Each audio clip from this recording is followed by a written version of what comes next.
Thiruvananthapuram municipal കോർപ്പറേഷനിലെ മേയറായി തിരഞ്ഞെടുക്കപ്പെട്ട Thiruvananthapuram municipal കോർപ്പറേഷനിലെ മേയറായി തെരഞ്ഞെടുക്കപ്പെട്ട അഡ്വക്കേറ്റ് വി രാജേഷ് എന്ന ഞാൻ നിയമാനുസരണം നടപ്പാക്കിയ ഇന്ത്യൻ ഭരണഘടനയോട് യഥാർത്ഥമായ വിശ്വാസവും കൂറും പുലർത്തുമെന്നും ഭയാശങ്കയോ മമതയോ വാത്സല്യമോ വിദ്വേഷമോ കൂടാതെ ഞാൻ എൻ്റെ ഔദ്യോഗിക കർത്തവ്യങ്ങൾ യഥാവിധിയായും വിശ്വസ്തയോടും എൻ്റെ പരമാവധി കഴിവും അറിവും വിവേചന ശക്തിയും ഉപയോഗിച്ചുകൊണ്ടും നിർവഹിക്കുമെന്ന് ഈശ്വരനാമത്തിൽ സത്യപ്രതിജ്ഞ ചെയ്യുന്നു.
തിരുവനന്തപുരം കോർപ്പറേഷനിലെ 100 വാർഡുകളിൽ നിന്നും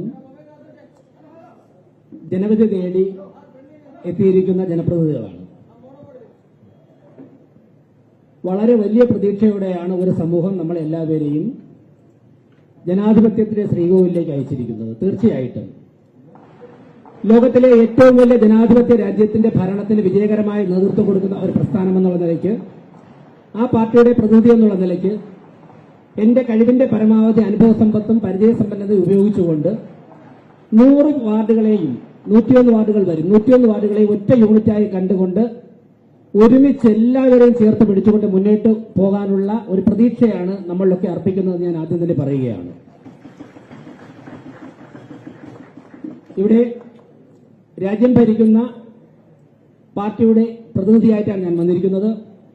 സംസ്ഥാന ഭരണത്തിന് നേതൃത്വം കൊടുക്കുന്ന രാഷ്ട്രീയ പാർട്ടിയുടെ പ്രതിനിധികൾ നിരവധി പേരുണ്ട്. അതോടൊപ്പം തന്നെ ഈ രാജ്യത്തെ ഏറ്റവും മുതിർന്ന, ഏറ്റവും പാരമ്പര്യമുള്ള രാഷ്ട്രീയ പാർട്ടിയുടെ പ്രതിനിധികളുണ്ട്. മുൻ MLA-മാർ ഉൾപ്പെടെയുള്ളവരുണ്ട്, വിദ്യാർത്ഥി സംഘടനാ പ്രവർത്തനത്തിലൂടെ വളർന്നു വന്നവരുണ്ട്. ഇവരൊക്കെ തന്നെ അനുഭവ സമ്പത്തുകൾ ചേർത്ത് പിടിച്ചുകൊണ്ടായിരിക്കും നമ്മൾ വരാൻ പോകുന്ന 5 വർഷം മുന്നോട്ട് പോകുന്നത്.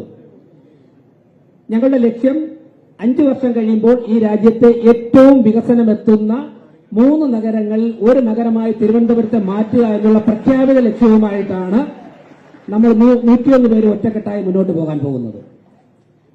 തീർച്ചയായിട്ടും വളരെ വിജയകരമായി ജനാധിപത്യ പ്രക്രിയ 2-3 മാസമായി തുടങ്ങി ഈ പ്രക്രിയ പൂർത്തിയാക്കുവാൻ സഹായിച്ച മാധ്യമപ്രവർത്തകർ, ജനങ്ങൾ എല്ലാവർക്കും ഒരിക്കൽ കൂടി നന്ദി അർപ്പിച്ചുകൊണ്ട് എല്ലാവരുടെയും സമ്പൂർണ്ണ സഹകരണം പ്രതീക്ഷിച്ചുകൊണ്ട് അത് ആഗ്രഹിച്ചുകൊണ്ട് നിർത്തുന്നു. നന്ദി, നമസ്കാരം.